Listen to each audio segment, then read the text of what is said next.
goes. Let's talk about a couple of big names in the heavyweight division and two big bodies. Marc Hunt got stopped tonight by Alistair Overeem in that third and final round. Overeem looking really good in the process, the big knee to put Hunt down and put him out for the count. What do you make of Alistair? Now, obviously, this guy's fought all around the world in just about every organization there is to fight in. So close to beating Stipe Miocic back in Cleveland last year, couldn't get it done. Is he right back up to the top of the title queue, or where would you put Alistair after this performance tonight?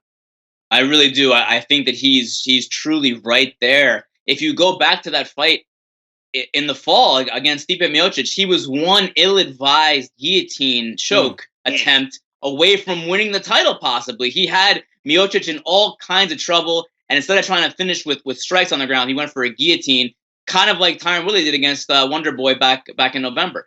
So Overeem, I thought, looked fantastic tonight against Marc Hunt, who's one of the most durable guys in the history of that division. I think that there's a lot of, as a crowd at the top right now. Miocic is fighting Junior Dos Santos for the title. Fabricio Verdum and Cain Velasquez are both up there.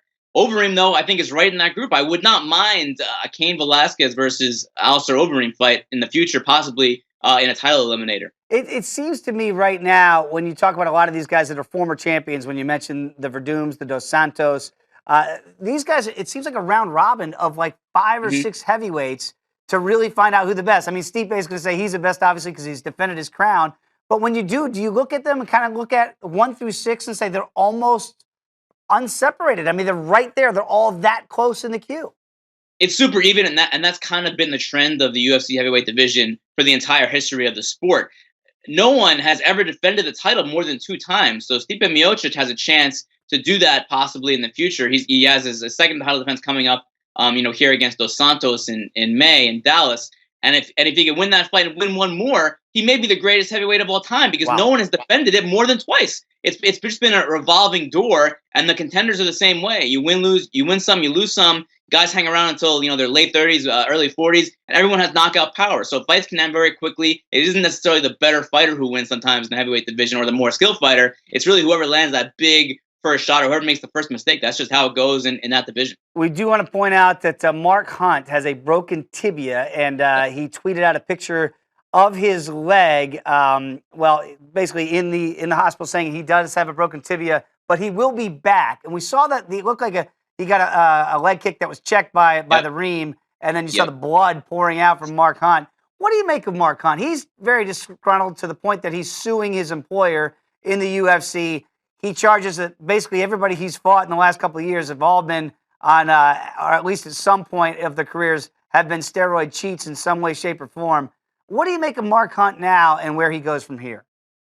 I think kind of the same as Overeem. All it takes is one win for him to get right back up there. Yeah, he lost to Brock Lesnar.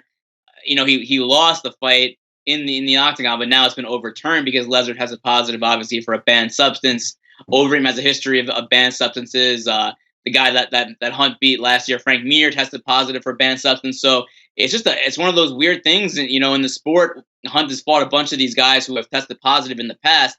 I think he can go down, fight someone down in the rankings, beat that person, and really be right back up there if he so chooses. Like you said, he's in this lawsuit against the UFC, trying to prove some kind of a criminal conspiracy that the UFC knew about Brock Lesnar's drug test. That he was on performance enhancing drugs, that kind of thing. I'm not sure how that's going to shake up in court. I'm not a lawyer or a judge, but that could go on for a little while. I'm not sure if he wants to fight much moving forward because he's suing his employer. So, I mean, it really is a lot of question marks from Marc Hunt. But if he gets back in there, he gets a win. Yeah, I mean, he's right there in the mix again. Mark, we've got more things coming out from some of our contemporaries out there. Luke Thomas, Ariel Helwani, tweeting out that Dana White has just said that Alistair Overeem was battling food poisoning to the point where maybe he had to take an IV.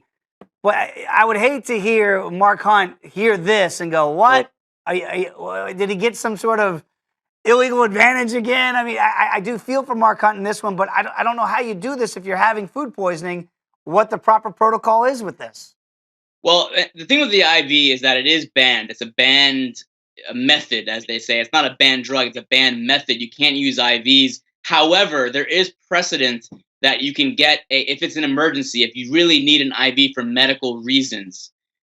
You can get one, and then you have to apply for what is called a therapeutic use exemption, a TUE, retroactively. So if it's an emergency situation where, someone needs an IV, they're dehydrated, they're not doing well, and they get it, they can then apply later, showing all the proof, all the medical documentation that they did indeed need that for legitimate medical reasons. That's kind of the same thing that Chris Cyborg got recently for Right. her, the banned diuretic that she got. She got a TUE retroactively. So Overeem could possibly do that, but there's no guarantee if you don't have a TUE for something that you can get one retroactively. So that's going to be up to USADA, the UFC's anti-doping partner, to figure all that stuff out. Well, I hope this is on the up and up, because I'd hate to hear Marc Hunt hear that, because he's just going to go nuts. He's going to lose it. He's going to lose it.